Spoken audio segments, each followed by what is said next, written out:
भुजबळ मुख्यमंत्र्यांच्या बाजूनच बोलतील असंही यावेळेला वडेट्टीवार म्हणाले। कालच्या महाएल्गार मेळाव्यात भुजबळांनी वडेट्टीवारांचा एक व्हिडिओ लावला होता, त्यानंतर वडेट्टीवारांनी हा घणाघात केलाय।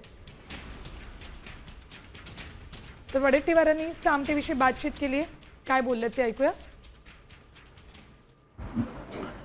काल बीडमध्ये ओबीसींचा महामेळावा पार पडला आणि त्यामध्ये काँग्रेस नेते विजय वडेट्टीवार यांच्या भूमिकेवर मोठी टीका करण्यात आली। त्यांच्या विरोधात एक व्हिडिओ सुद्धा चालवण्यात आला। त्याच्यामुळे आता वडेट्टीवारांच्या भूमिकेकडे वेगळ्या दृष्टीने तिथे बघितलं गेलं। या सगळ्या विषयावर आपण चर्चा करणार आहोत। आपल्यासोबत आहेत खुद्द काँग्रेस नेते विजय वडेट्टीवार। भाऊ, काल जो बीडमध्ये महामेळावा झाला ओबीसींचा, त्याच्यामध्ये तुमच्यावर घणाघाती टीका करण्यात आली, तुमचा एक जुना व्हिडिओ सुद्धा दाखवण्यात आला आणि तुमच्या भूमिकेवर टीका करण्यात आली, काय सांगाल?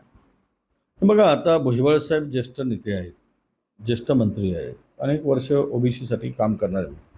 माझं वैयक्तिक काही भुजबळ साहेबांशी कुठलाही विरोध किंवा कुठला मतभेद नाही।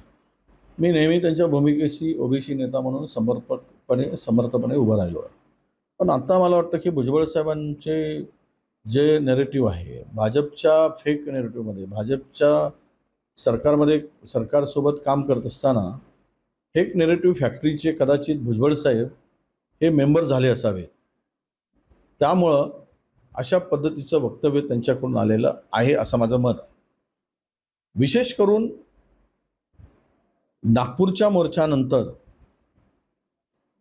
मला माहीत नाही की त्यांच्या मनात काय राग आला किंवा तो कोणी राग भरला नागपूरकरांनी। तो मोर्चा प्रचंड मोठा झाल्यानंतर त्या संदर्भात सत्ताधाऱ्यांचे धाबे दणाणलेत आणि त्यामुळं कदाचित भुजबळ साहेबांना माझ्या विरुद्ध हे षडयंत्र करायला लावले की काय, असं मी त्याचा अर्थ काढू शकतो।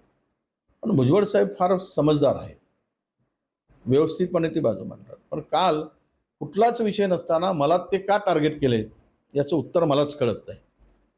मी जरांगे पाटलांना भेटायला गेलो, विरोधी पक्षनेता होतो, संविधानिक पद होतं, त्यावेळेस ती भूमिका मांडत असताना केवळ मला जे सांगितलं गेलं की 2800 एवढ्याच मराठा समाजाच्या निजाम गॅजेटमध्ये नोंदी आहेत।